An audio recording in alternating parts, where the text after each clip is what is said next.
happy Wind Down Wednesday. I am Sistah Scifi, CEO and founder of Sistah Scifi. So it's Wednesday, so you know what that means. I'm out here in these streets working hard to make Wednesday your new favorite day of the week.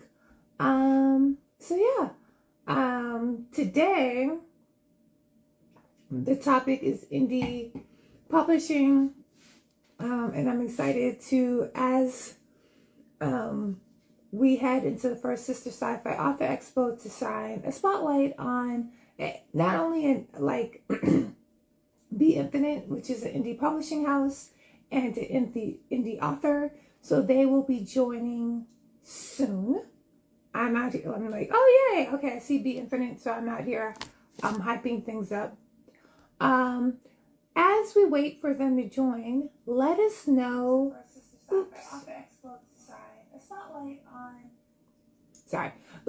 Let us know how your week has been in the chat. My week has been so good. So, spring is here in the Bay Area, which is very exciting. And energy. I'm back to indoor rock climbing, so I did that. I met Pandora Thomas, who is the founder of the RC Collective. How are you? Hi, how are you? I think we're expecting one more, but thank you. We're so excited to be here. Yay! I'll talk about what I was talking about before. Please introduce yourself. Oh. Those of us in cyberspace. Hi, I'm Adia. I'm the co-founder of Be Infinite. We're a Black women-owned LA-based publisher, mother, daughter, and I'm the daughter.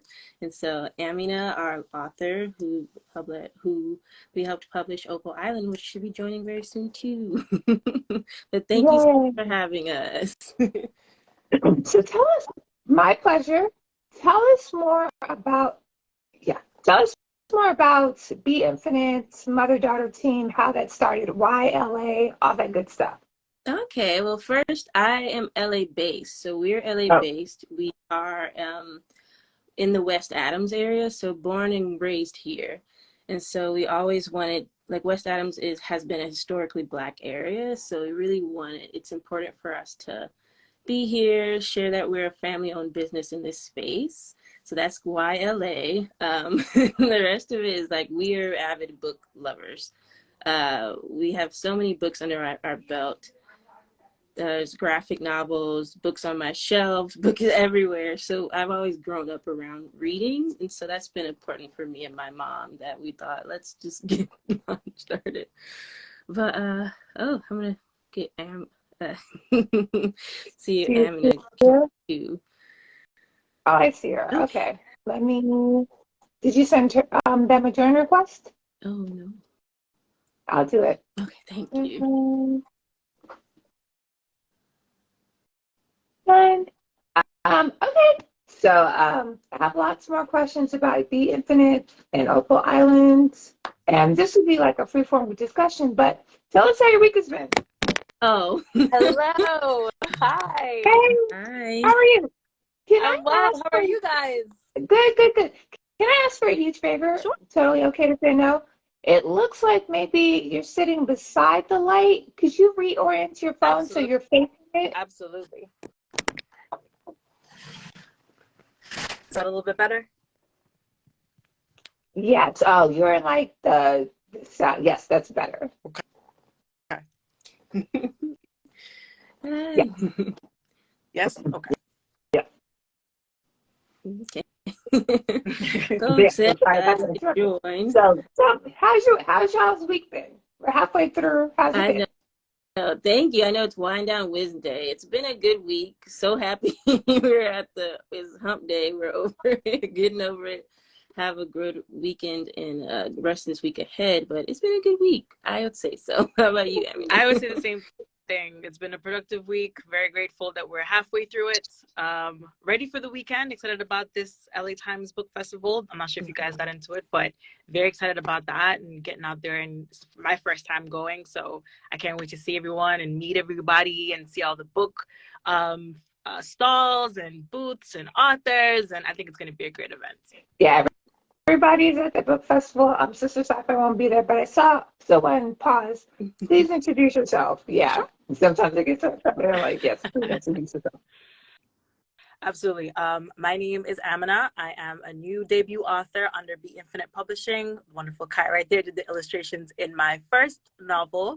It's a YA trilogy about a coming-of-age story of a young girl who is part of a shape-shifting werewolf family, except she's the only one who has not turned. And so we kind of go through with her in this trilogy of her figuring out her own brand of magic outside of her family.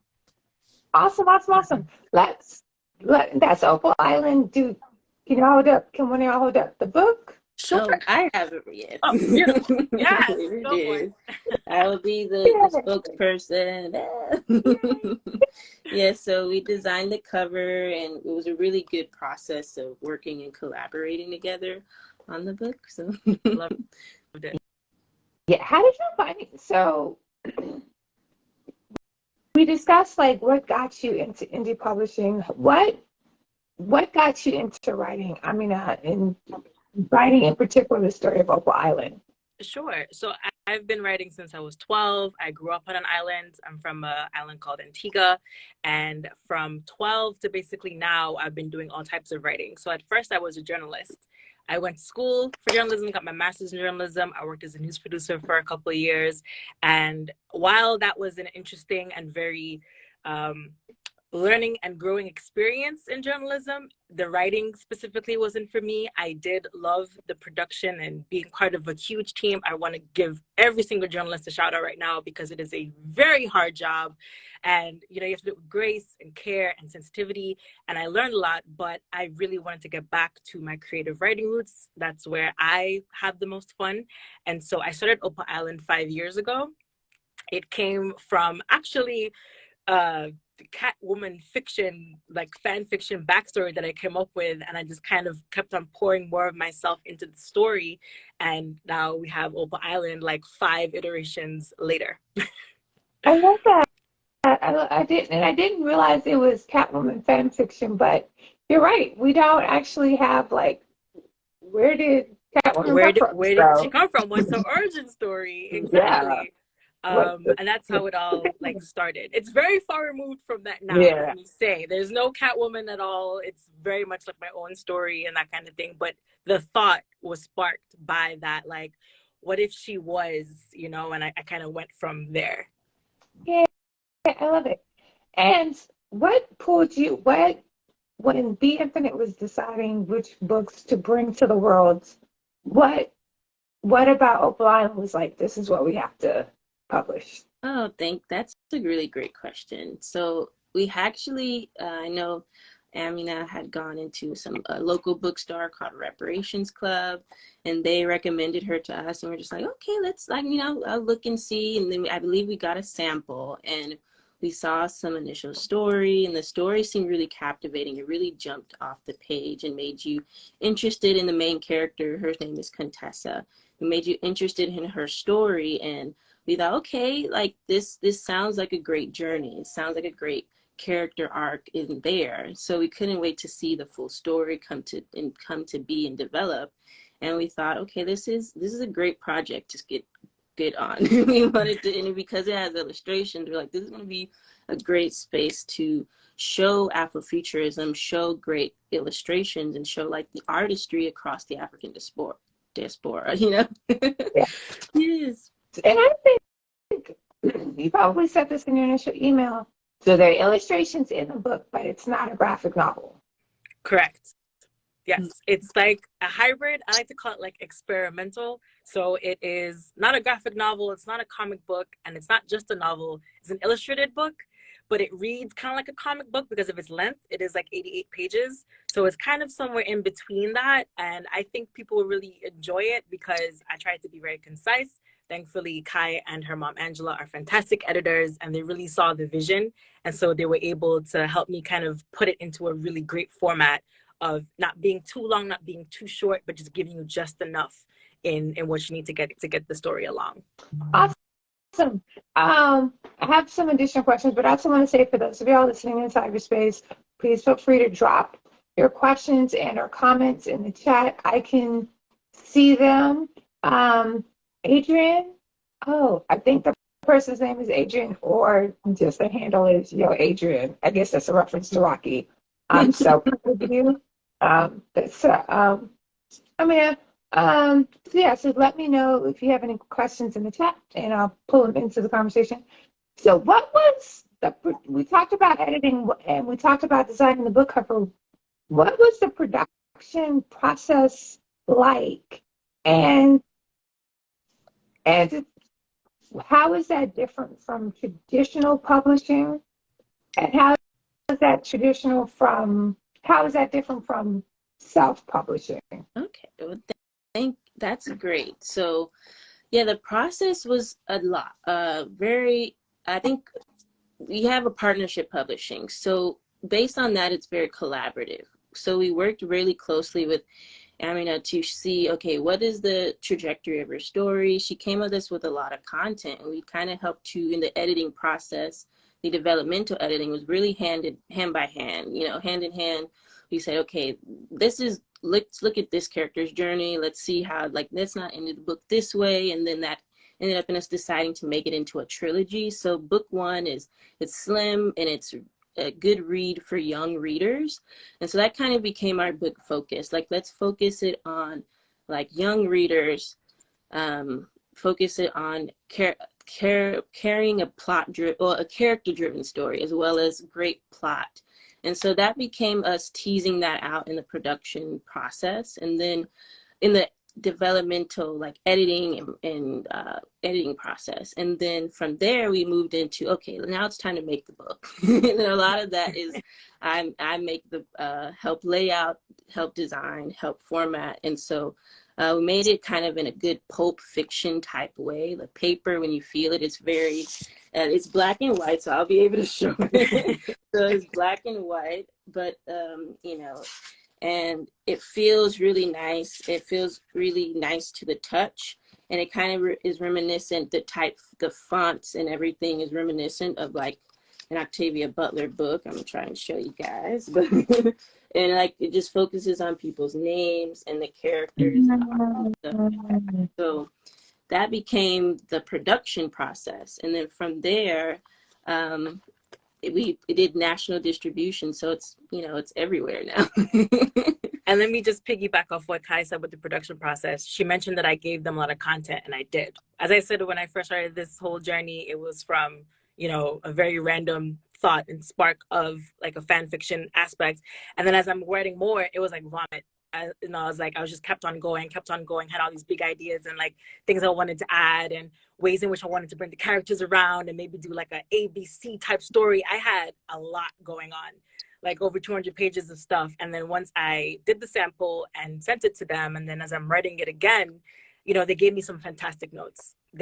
I would say definitely this is a collaboration for sure. And having them being able to edit and read and give me great critical feedback.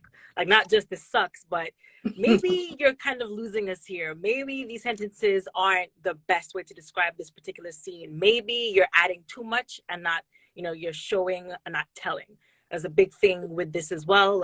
Don't over explain, just kind of show the reader where you're trying to go. And switching my brain off from a journalistic brain to a creative writing brain was definitely a little difficult, but they definitely held my hand through the whole process, and I'm so grateful for that. I think that's the biggest thing for me coming in a different, a collaborative and not as a traditional publishing, is that it feels more intimate. I felt more held and seen and more understood, to be oh, this is her vision, this is what she wants. I didn't have to compromise on that for a mainstream or thinking of it only wanting to be a mainstream story. I love that. Adrian had two questions. So first one, did you encounter any challenges in the writing stage? And before you answer those questions, for those of you who just joined, we are here with Kai from B Infinite Publishing. Yay! B, two B's, two E's. And then Amina, who wrote Opal Island, that was published by B Infinite Publishing. Mm-hmm. Kai, can you share the books one more time for those who are just joining? Yes, so it's Opal Island, and this is the amazing cover. Hopefully you all can see it. Yeah. So going back to Adrian's question, did you encounter any challenges during the writing stage? Absolutely, 100%. Trying to be creative and write while obviously pay your bills and be a regular human being is incredibly challenging. So that was like the biggest hurdle of trying to find a space and time to sit with my thoughts and then, write. And then when I did do that, sometimes I just didn't see the story. I was lost in the weeds. As I said before, I was kind of vomiting out stuff. So I wanted to get a lot of big stuff in, but it wasn't really making a lot of coherence to the main plot and character of the story. So really trusting in myself, my editors, and just trying to not be as impatient, because when you have an idea and you see a vision for what it is and you want to execute it right away, it's hard to just stay in that moment and keep creating. You want to just have your product out as soon as possible. It took me 5 years to get to this point. So throughout those years, it was constantly like, should I keep doing this? We got a pandemic. And so in the midst of that, it's like, how am I going to get this out? Is this going to be good enough? I think during the writing process, for sure, it was a huge self-involvement and growing journey for me, 100%, definitely. Thank you so much for sharing that. Of course. But I think, piggybacking on realizing that the book process is a process, like we focus on quality versus quantity. And thankfully, since we started in 2020, we have been able to develop a good foundation of books, but mainly focusing on books that will really draw in readers, that really amplify BIPOC voices. And so Amina's stories really does hit that point. I love it. So Adrian also asks, what was the most rewarding aspect of the entire process? And that's for both of you. Great questions, Adrian. Hi. I would say the most rewarding process was seeing it. The minute I held it in my hands, that was like, I felt like I gave birth, and I don't want to diminish that in any way for any of the mothers out there, but it felt like my baby had come to life because I've been working on it for so long. I've been thinking about it for so long. So seeing it in my hands was just so great. Like that was definitely the most fulfilling moment thus far. No. I love it. That's awesome. Yeah, we were definitely happy when we could finally give the final product. Like, this is done, everything we worked on. And I think for me, it was actually putting the book together, including putting the fonts, putting the images, working on the images, and finally like, okay, they're done. Woo, the book is done. So that was definitely the most rewarding process, when everything gets wrapped up in a nice bow and it's ready to be on bookshelves and now at the upcoming Festival of Books too. Yes. So yes, if you're in LA, please come by and say hi. Would love to see you guys. Yay! So that's a great. So two things. I dropped the link to Be Infinite's product page for Opal Island and the purchase page. So if you have more questions about that, you can mosey on over there. So tell us about. Yes, I'll ask this question first. So you're participating at the LA Festival of Books with Marcus Books. How did that happen? That's a good question. Mainly it's a community collaboration effort. So we really just reached out and saw like where is there space for a YA story like this? And thankfully, the bookstore owner, Malik Books, he's been in the game since the 1990, and he's going to be the special seller, which is major. Like, this is the first time a Black owned bookstore has been has this major platform, and so we're happy to be supporting him in that way. And so we're happy that Amina's book is there, and so it's probably my words, but it's a great opportunity. We're happy that people can come out, support BIPOC voices, and especially a book like this. So that's, we asked, and he said, who are your top authors? And we said, Amina. I love that so much. And I think I said Marcus, but I meant to say Malik. Malik Books. Marcus down the street. So I just have Marcus on the phone. I'm sorry. I apologize for that. I love the way that came about so organically. And I didn't realize that Malik Books is a special seller at LA Festival of Books. I really wish I was going, but maybe in the future. So that brings me to my next question. Besides Sistah Scifi, of course, who is your favorite Black-owned bookstore? Oh, Salt Eaters Bookshop, hands down. Definitely. In LA. I have a couple across the country, but in Los Angeles, yes. Salt Eaters Bookshop, Inglewood. If you are in town, go see it. Asha's amazing. Amazing space. I would definitely recommend them. But give us the full list. So there's Salt Eaters. Who else? There's Salt Eaters and there's Reparations, especially in, I'm just doing LA. And then I would have to, well, it's not, I'm not sure if it's an independent bookstore, but it's called Skylight Books. It's in Los Feliz. And I'm not sure of the owner, but I love the aesthetic and vibe in there. It's very, very nice. Yeah. And it's so sorry. Sorry. I'm sorry. The second bookstore was Reparations? Reparations Club. Yeah. Okay. I love them too. Yeah. They're great. Yeah. And then the third one, what? I'm sorry. I'm trying to Google them and drop the link in the chat. Oh, so but I'm slow. You are fine. It's called Skylight Books. Skylight. Okay. Yeah. And then, I think one on the East Coast that I really admire is called the Lip Bar. Yeah. I believe that's what they're called. Yes, in the Bronx. Because like that one's good. And Amina, you've been to some other great bookshops. Adane Bookshop in Brooklyn. Darlene is the owner, again, an incredible space, and she's actually thinking of expanding. So I wish her the best with that, because she has such beautiful taste in space, and she hosts like plant therapy, sound baths, meditation. And that's what I love about independent bookstores, is that it's not just book events. You're able to do all types of things to bring in all types of people and do wonderful events for the community, especially like self-healing, self-care, which is a lot of bookstores are about. So like if you're in Dumbo, Brooklyn. And definitely Malik Books, because they're amazing. They're family owned, family run, and they're just really kind people. But they have a great selection of children's literature, which is something we really, really appreciate, that they're really about nurturing young Black and brown minds. So that's something we adore too. And I missed the bookstore in Dumbo. Adane. A-D-A-N-N-E.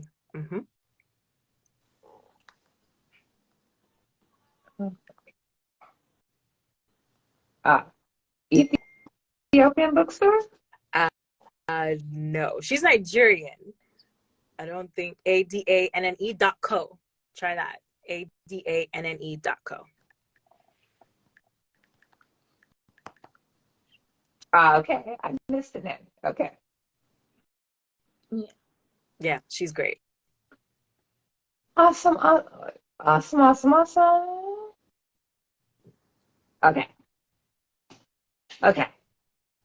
Great. So I got them all there. I'm like, what is this? What is that? I mean, I think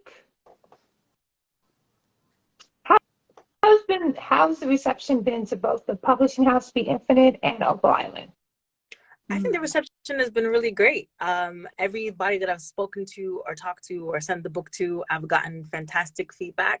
The collaboration between us has, I think, been beneficial for the both of us, and we've been able to kind of expand both of our fan bases. I'll let Kai, jump in. Kai, I think it's been going well. Yeah, so I think the reception has been great. In terms of, we definitely have a good amount of amazing sales coming from the book and stuff like that. But we're able to get a great review. And so one awesome review from Sebastian Jones, the president of Stranger Comics. He was able to read it while it was in the pre-order stage, well, an advanced copy of it, obviously, and gave a review. And so that we're grateful for him, because we've loved his work. I know Amina has loved his work too. So that was kind of a nice dream come true, that he was like gracious enough, like, I would send a blurb. Yes. Thank you so much, Sebastian. That's so how did y'all get that blurb from Sebastian? That's one. And Angela wants to know, when can we expect the next book? Ooh. We got that blurb because I met Sebastian at the California African American Museum. They were having a comic book festival, and he was one of the vendors and also a panel speaker. So I went to the panel, spoke to him. After the panel, I went to his booth, purchased the book. We spoke. We had a fantastic conversation, and he's like, "Oh, you're an author.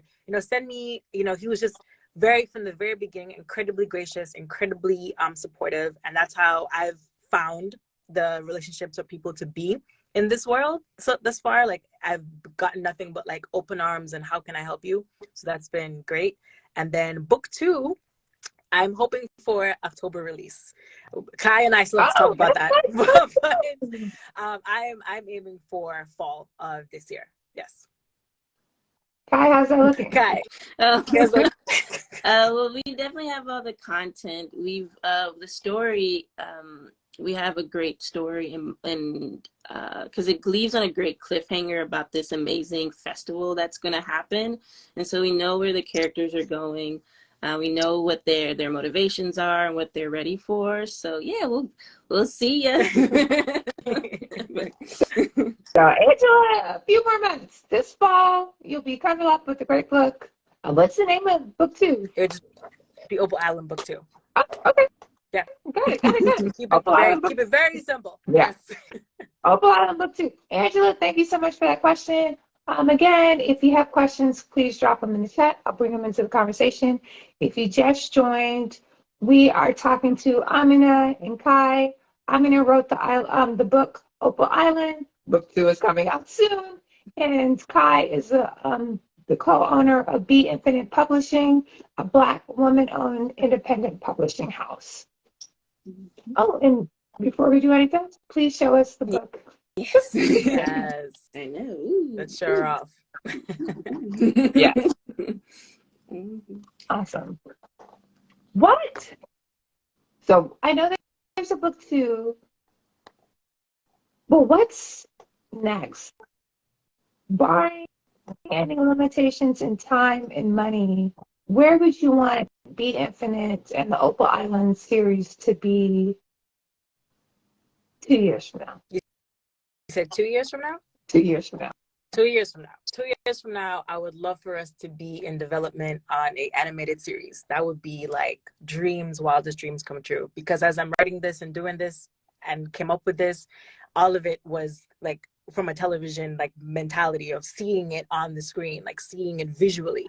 So being able to carry it into that arena and being in that background, I think is the next steps. Or, as you said, barring any type of limitations, money, access, any of it, that would be where, that would be my dream.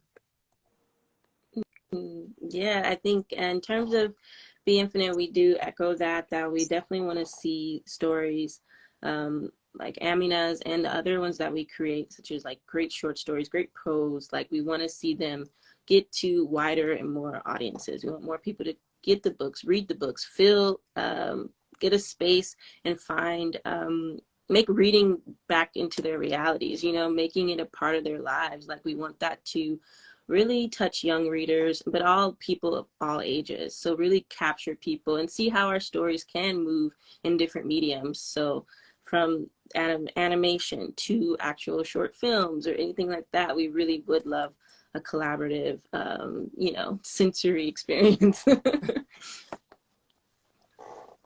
I love that. Yeah, I think I was like, so what is that? But I was like, you're putting it into the universe. That is amazing. I can't wait to watch the animated version. That is super exciting for me. What is one thing that you want the reader to take away from Opal Island? The biggest thing for me is really just accepting who you are. So a lot of me is in this book or in this trilogy, because when I was growing up, I felt very, I don't want to say isolated, but kind of very different from my family. So I kind of went in a lot, you know, like kind of retreated into myself a lot as like a young adult and teenager. So when I'm, you know, writing and putting this into words, what I'm hoping that you're getting back is, oh, I was like that, or I see myself like that sometimes, where I retreat or I go in and I'm not sure who to be or how to express myself in the world, how to, you know, come up with a new identity if need be. Because also I'm an immigrant, so coming to a new place, coming to the United States when I was a teenager also had a big impact on this as well. So just figuring out your own brand of who you are outside of what other people could tell you, even if it is your family, like accepting and owning yourself. That's like the biggest takeaway. I'm hoping people find that, oh, she was able to come, you know, overcome some of these challenges, even if they are fantastical. You know, hopefully I can do the same in my own life. Yeah, that's awesome. I think you definitely feel that as the reader, that it's very much an emotional journey, as it is a great take on female protagonists and maybe some female antagonists. So we really get into the sci-fi, the fantasy aspect, and it's all like this blended speculative fiction tale that really can really suck you in. And so I really like that aspect of it, that it's really you know, who's the big bad, and it's like it's not quite always what you expect, and it turns, and there's so many an exploration of our characters, from their parents to the woman, to the young girl herself. Like, what are people's you know, what are driving people? Yeah. And that'll really bring you in and make you wonder. Yeah, I'm excited about that. Angela also asked, tell me about the music that accompanies the book. So if you go to Be Infinite's product detail page for Opal Island, there's an Opal Island playlist on Spotify. Well, also, I mean, eventually it'll be on Tidal, so we are all Black everything. But yeah, tell us about this Opal Island playlist. That was Yes. Kai's idea. Yes, Kai. That was such a good idea. Yes. Yes. So we love putting music and creating that sensory experience like that. So that was, we initially started doing that with a first project called Future Splendor, where I did the art and stuff for that too. And that became like this tradition that we like to do with our books. And this one really focused on what is the vibe of the book. So it's there's some Afro beats, there's some hip hop, there's great songs on there, like, you know, Beyonce's Move, because that kind of connects to the big bad's care attitude, you know. So kind of the music really goes along with the experience. And yeah, it's available on Spotify for listening. Yeah, I love that. And that's definitely becoming more of a thing, creating playlists to accompany books. And I'm 100% here for it. I'm also 100% here for, like, if you like this television show, you like this book. Yeah. So what would be the accompanying television show for Opal Island? Ooh, that is a fantastic question. I like to think of this as kind of like Afro-Caribbean meets goth. So it's kind of like, I don't know, it has like a little bit of Wednesday element to it in terms of like its tone. I remember that Kai told me that as well. Like, it's something similar in that vein. And that's something current that I'm thinking of. But if I had to choose right now, I would say, that's a tough one, because this story is very unlike anything that I've seen, at least, because it's so personal to me. But if I was just to do like a coming of age story of a young girl in kind of a fantastical world, it'd be like Alice in Wonderland. Okay, that's what I would compare it to in terms of just like the fantasy aspects of it. Yeah. So it sounds a little bit like if Wednesday Addams was in season 2 of Charmed, but instead of Seattle, it was like an island. Barbados. Yes. Wait, what did you say? Okay. Yes, I like that. I liked it a lot. Yeah, that's a very interesting take. I never even thought about Charmed, but yes. This is what I do. I consume a lot of media and then put it in a blender. And is that useful to anybody? No, but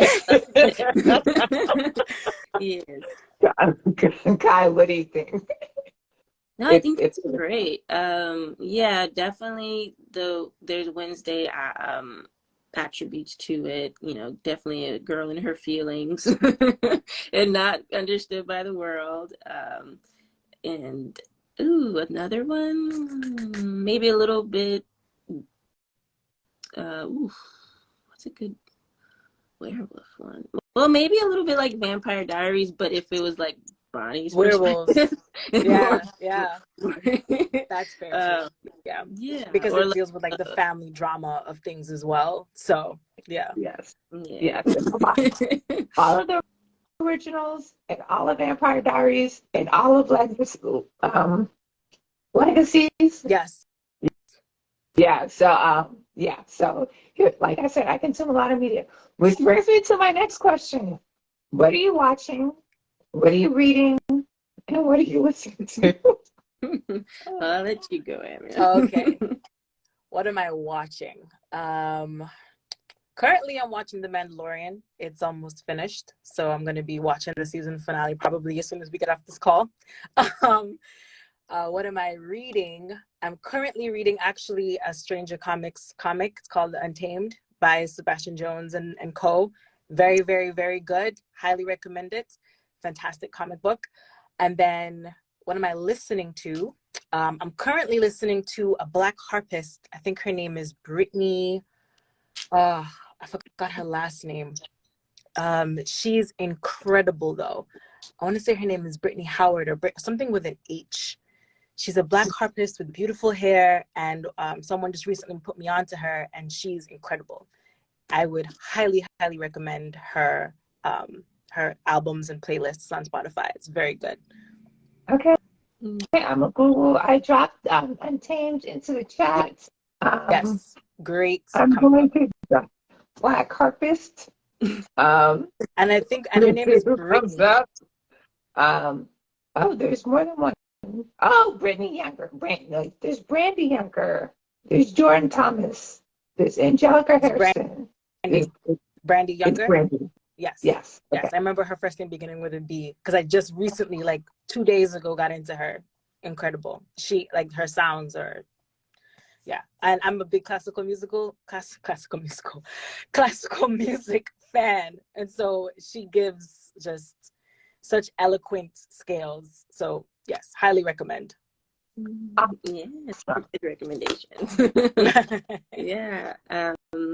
And I think in terms of what I'm reading, I'm definitely reading N.K. Jemison's The World We Make. I love, yeah, that was definitely one of my favorite series. Definitely during the 2020s when her first book came out, I was like, okay, this is a comfort, a true comfort. So I'm excited to be getting into that. Additionally, what I'm watching, I just finished that show Beef. So Beef with Ali Wong and Stephen Yeun. It was really good. It was a good introspective look at, you know, rage, road rage specifically. And it was just I love, you know, when people can really get into a psychological thriller type of energy. And then in terms of what I've been listening to, just still a lot of SZA. I love SZA. So nice. Yes.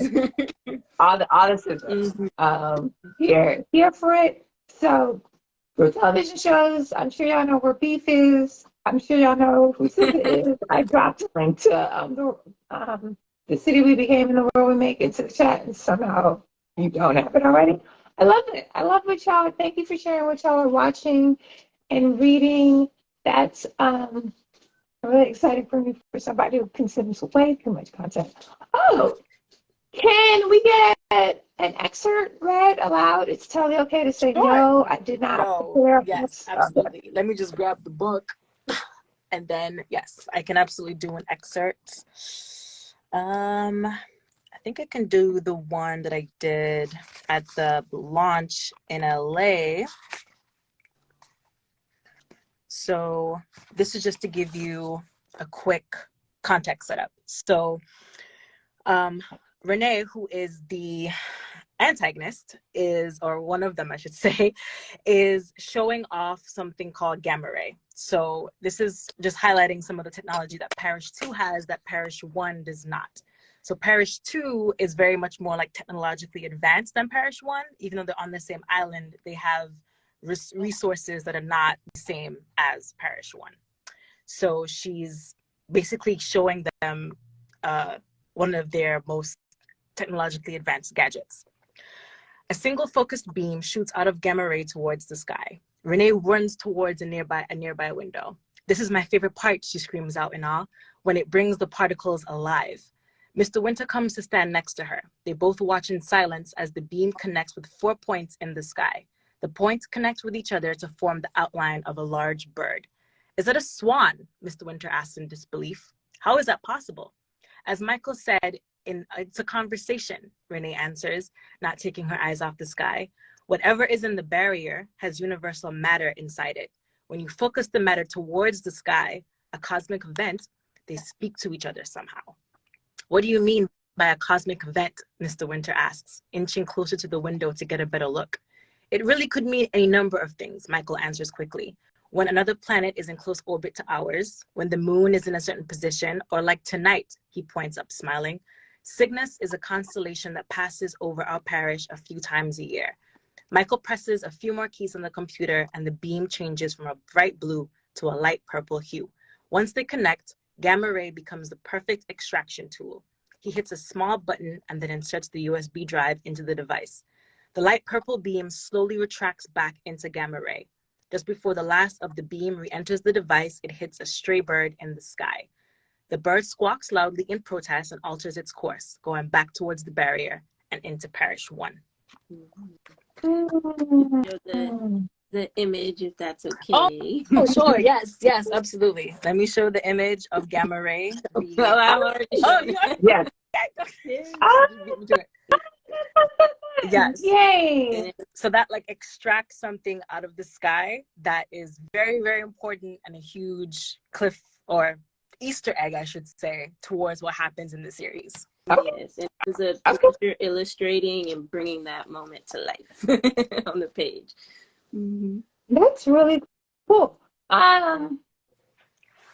It's almost like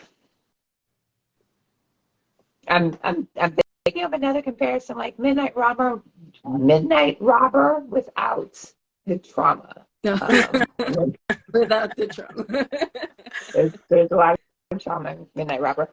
Going back to television shows, Timothy, hey Tim, is also watching Beef, so you're not alone on that one.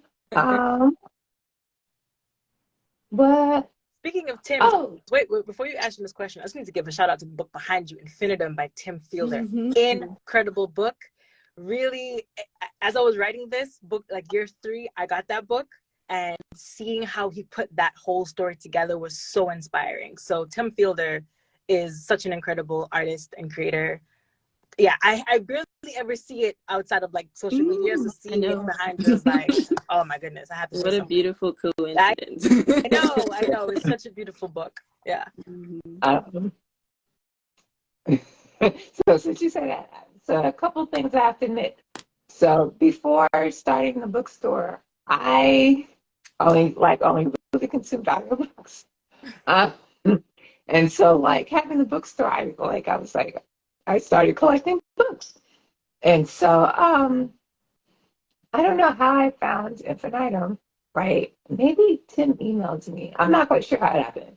But I was like, I didn't really know Tim, but Tim is like the OG Afrofuturist. So I'm not calling him. That's Tim's title, like self-proclaimed. And I was just like, I started reading the book. I'm like, what type of internalized patriarchy am I going to put? Like, and that's not the book at all. It's really good. It's really insightful. It's really thought-provoking. The artwork is like it's incredible. Like outstanding. Yeah. Each yeah. So and so it's fair because it like the cover catches anyway. So I could go on and on about the bookshelf, but there are other things that we want to talk about. So while I had you here and in front of everybody, I should have done this months ago, but sometimes I don't have my burning together. Sister Sci-Fi Author Expo is Independent Bookstore Day, which is the 29th, which is Saturday. I know we're in Oakland and you're in LA, but if you'd like to come up, that would be amazing and no pressure because it is 2 weeks out. Somebody else is coming up from LA. Angela Dalton will be there. Brianna McDaniel, who did Impossible Moon, will be also reading an excerpt. There'll be lots of fun activities. It'll be where the first Sister Sci-Fi book vending machine launched in Oaklandia Cafe and Bakery. Yeah, that's big. It's huge. I know. So, so if y'all can come, that would be amazing, but absolutely no pressure because I do know that in the grand scheme of things, this is relatively last minute. If you have questions, you can email me. Okay. Thank you for sharing that. Yes, thank you so much. Yeah. Because I don't know. I think I forgot y'all were in LA. Oh, and that's it's no worries. Yeah. We're LA based, but Oakland is amazing. I know some great nonprofit organizations up there, like the y'all are holding it down. We love the community up there in Oakland too. So, and I know we're so proud of your vending machines because I know those are really taking off. So we're so proud of you for that. I know I'm like 20 in my late 20s, but I do say I'm proud of people. So no, I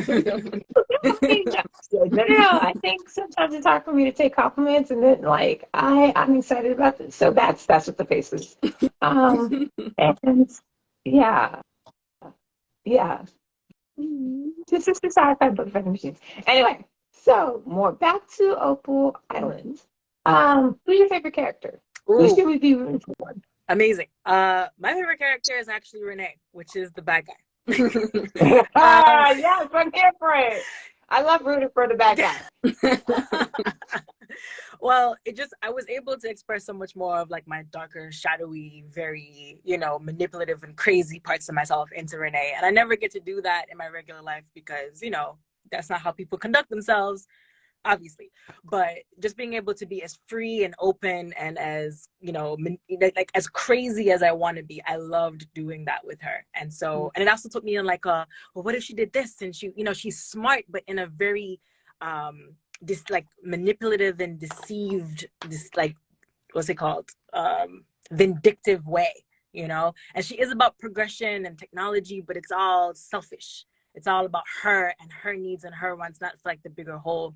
So I really loved being able to just make her as crazy as possible and not having to hold back. That was so much fun. I'm here for it. It's kind of like, well, she's not the villain, but Sigourney and Queen of the Conquered, or Regina in Once Upon a Time. Yes. So I'm here for like, yes, exactly. And I love a good female villain, Like they're always so smart, so clever, so put together, but just so evil. And I don't know, I don't know why I like that, but it's different, You never get to see women in those kinds of characters, especially a Black woman as a villain. I love that. Yeah. It's like as Black women, we have to be better, nicer, sweeter. I'm like, exactly. Sometimes we have a lot of reasons to be bad. If anybody likes it, if anyone has cause or reason, absolutely. But it's like it's a huge, like, what you call it? We're not a monolith, so we can be all those things, but we can also be the other way too. So showing both sides is important. Humanize us, like we're human. We do crazy stuff as well. Yeah. Awesome. And what about you? Who is your favorite character? Ooh, that is a good question. I mean, I always root for the main character because I always root for the good guy. But Renee is great too. But I think there's something about the character's mother, who's Joanna. That she's kind of misunderstood in a sense by the clan, as almost to some degree like Tessa too. And so there's like, I'll show some of the work, but like this is her like making a pretty critical choice that impacts Tessa's life that she doesn't know at that time. But, you know, it's like a mother's journey, what she wants for her child. And so, you know, that's a level of Black womanhood too, where it's like, you know, you want to be the bread. I mean, you want to be a supportive partner, but you also like, I got motives, I got wants, I got desires, I got people getting on my nerves. And so you kind of can't help but feel for her a little bit. Oh, I love that. I love that. Okay, so I am about to transition to this or that. And I think so it ends at 5:50 because I have a book club that ends at 6. And at first I was like, ending it at 6. And then I was like, why am I always late to the book club? And I was like, No because that's worries. how You're time a works. busy woman. You're busy. So yeah. So before I do this or that, what are some parting thoughts that you have for those of us listening in cyberspace? Also, if you have any questions, now's the time. Because yes. I will just say very quickly, one of the things that I loved about writing this too was discovering Afrofuturism. As I was writing it, I knew that there was a genre, but I wasn't sure what it was called. But then I did my own research, and I was able to find people like Tim Fielder and just be like, oh my gosh, this feels like where I belong. This is where the story fits. And one of the things that I thought of prior to kind of coming up with or going through this story was ancient Egyptian history. So what I thought of with the Catwoman origin story was, what if Catwoman was the goddess Bastet, which is the panther-headed goddess in ancient Egyptian culture.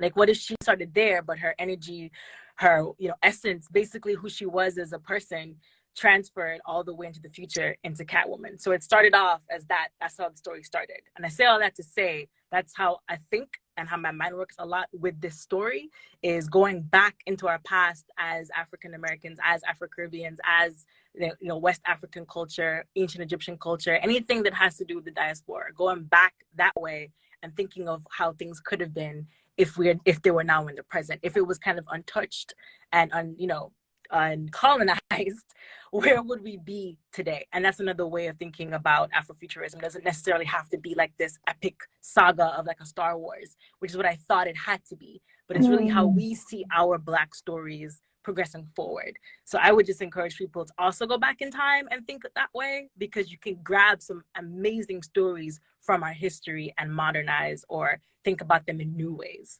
So that, I just want a little parting shot or a gift. Yeah, I love it. I love it. Yeah, that's awesome. And that's love that too. Afrofuturism is kind of one of our pillars as a book publisher. Like, I loved Octavia Butler, read her in middle school, and she just was so foundational. And it's beautiful to see her work being appreciated even more in so many ways. And so love that Afrofuturism is getting, becoming a space and really galvanizing people. And that's what we hope more books can do in the future too. And then other than that, Opal Island is available on beinfinite.org, Amazon, bookshop.org. So hopefully you can support your great indie bookstores this time of year. This is April. This is the month to be really supporting literature at this time, especially Black stories, Black authors, Black bookstores like Sistah Scifi and Black independent publishing. So we hope you all really feel connected and really want to support. Yay! I love it. I love it. I love it. Okay. So now we get to okay. No. Now we get to my second favorite part of that didn't go. Of the live. My first favorite part being everything that we were doing thus far. And it's this or that. So I ask you a question, I give you two options, you give us your answer, first one that comes to mind, and then we compare answers. You explain why you chose what you chose, and all that good stuff. Okay. For those of you in cyberspace, please feel free to drop your selection in the chat. Just let you know that there's a delay, so if I don't bring it in quickly, that's what's going on. I'm going to try to do all Black women, Afrofuturists related this or that. I'm doing this on the fly, so let's see how this goes. Okay. So first, this or that. It's one of my favorites. Eartha Kitt Catwoman or Halle Berry Catwoman? Oof. Oh man, that's tough. OG Eartha Kitt. I'm sorry. I actually want to go Halle Berry. I'm gonna go Halle Berry.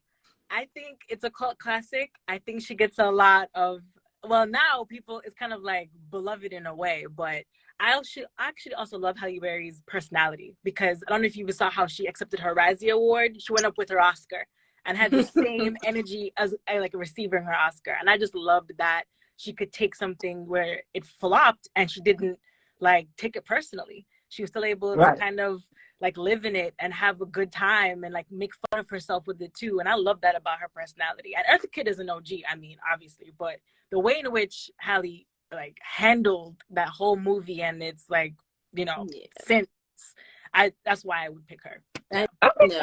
Her recent, I think she her recent tweet where she was just like, y'all love this movie now. Right? It's like, such a you're like, where were you 13 years ago? No, that's a great reason to pick Halle Berry. Most people pick, just FYI, most people pick Eartha Kitt. She's such a cat lady already. She is. Yes. I mean, she has the whole her now. Yeah. But yes, both great options. Okay. Who should play Storm? Yatende, who was in American Gods, she played, or Lupita. Again, I'm doing this on the fly, so that may not be the best either or, but that's what I got. Okay. I'm sorry. I love me some Lupita. She was she nailed it in Wakanda Forever, Black Panther. She showed her skills as a spy in this last movie. So she's beautiful. I'd have to go with Lupita as well. I love Lupita. I think she's just gorgeous and then so talented. Oh my goodness. Okay. That was a good question. So I'm glad y'all liked it. Favorite Orisha, Oshun or Yemiya? Ooh, these are some good questions. And just to make sure I'm correct, is Yemiya the water goddess? So I think they both do water, but Yemiya is rivers and ocean. And Oshun is the ocean. Yes. But let me do that. I know I should know this right now, and I feel like I Google it like all the time. Oops. Oh, Yemiya is motherhood and the sea. Then I think Oshun is rivers and lakes, maybe. But let me, because I'd be part making up stuff. No, divinity. So then Oshun is divinity, femininity, fertility, beauty, and love. I would go with Yemiya. Okay, great. I know.